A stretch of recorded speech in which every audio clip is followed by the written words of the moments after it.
Hi everyone, my name is Gustavo and I am here on Group 6 with the Xinjiang Content and Ethical Dilemma we're going to be talking about today.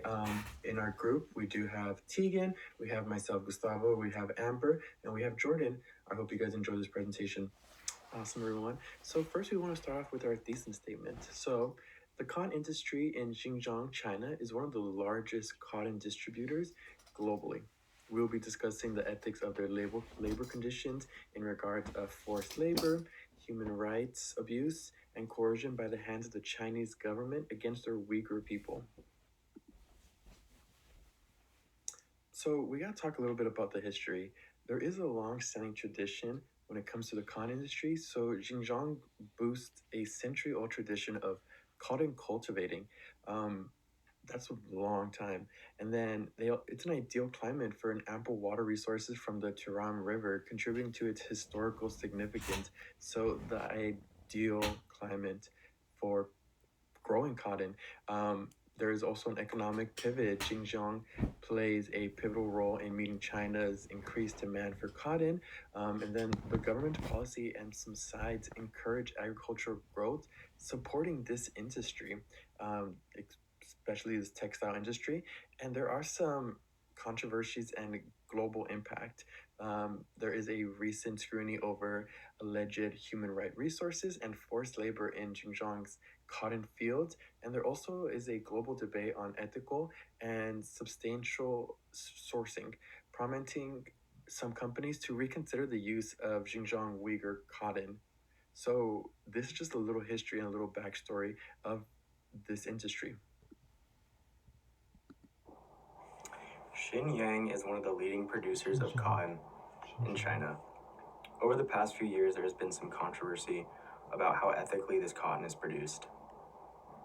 These allegations include the suspicion of forced labor and the abuse of human rights. Due to these allegations, many consumers began to boycott cotton that was produced in Xinjiang. Some companies that participated in this boycott were Patagonia, PVH, and the Gap. This is such a big issue because Xinjiang produces roughly 20% of all the cotton in the world.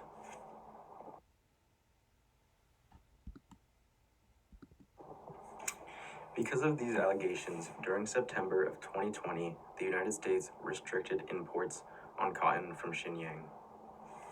In January of 2021, the United States banned the import of any cotton produced in Xinjiang.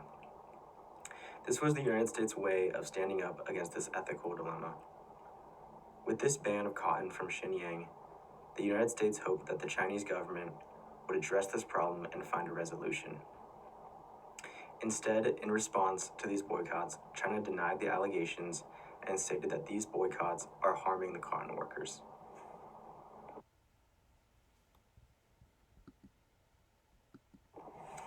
All of these allegations are in concern with potential forced labor, specifically forced labor upon minorities. This includes the Uyghur people and other minorities. These allegations followed reports that China had taken roughly 1 million people from Muslim minority camps and have forced them to work. This is a violation of human rights, specifically the right to freedom.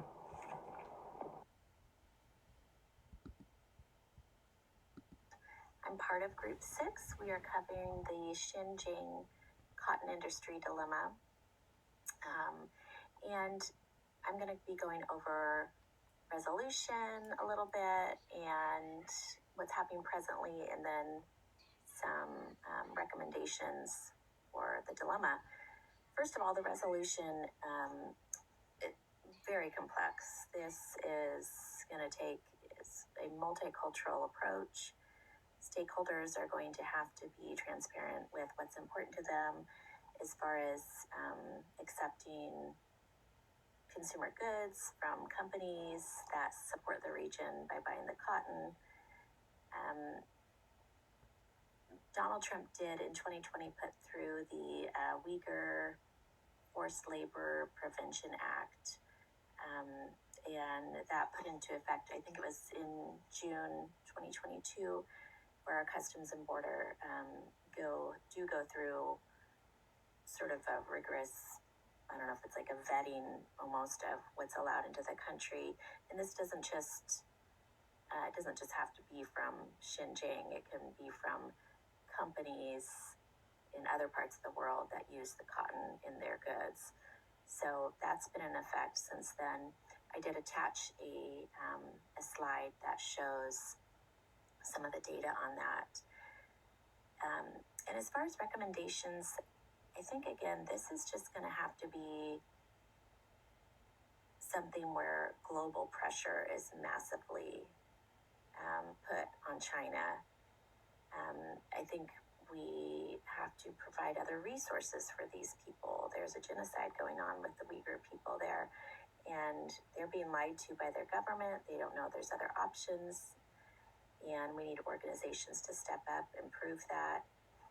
We need, China justifies it by saying the Turkic Muslims that are coming in from Uzbekistan, am I saying that right, are bringing in terrorist mentality, and so these are work camps to reprogram that to keep their country safe. Obviously false. And another thing the world at large can do is use technology to kind of track where things are coming from. I even read an article that people are flying drones over the camps, so China can't dispute what's really happening there. These are just a few things we can do, but I think here at home, I think really being mindful and aware of where our goods are coming from, and doing our small part collectively can make a bigger impact. And getting involved in things that are going to bring awareness and continue to hold China accountable for what they're doing to these people. Thanks for listening.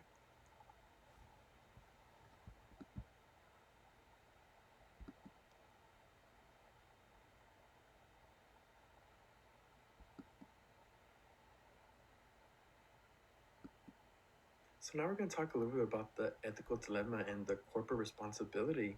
So consumers demand fast fashion, which leads to human right violations. When something is trying to be done quick, people do cut corners, and one of those corners could be just basic human rights that other people have. There is a reaction between the U.S. and the China that differs.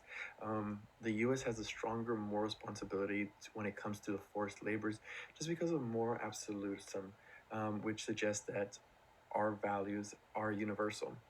And then the China's ethical identity relates to cultural relativism and questions ethical imperialism.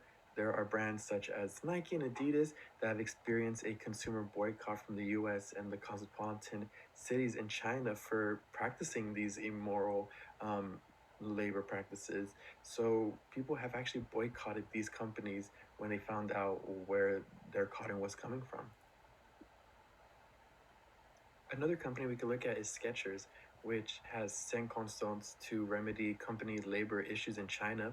They actually sent them to Xinjiang and found no wrongdoing on their imported textiles from China.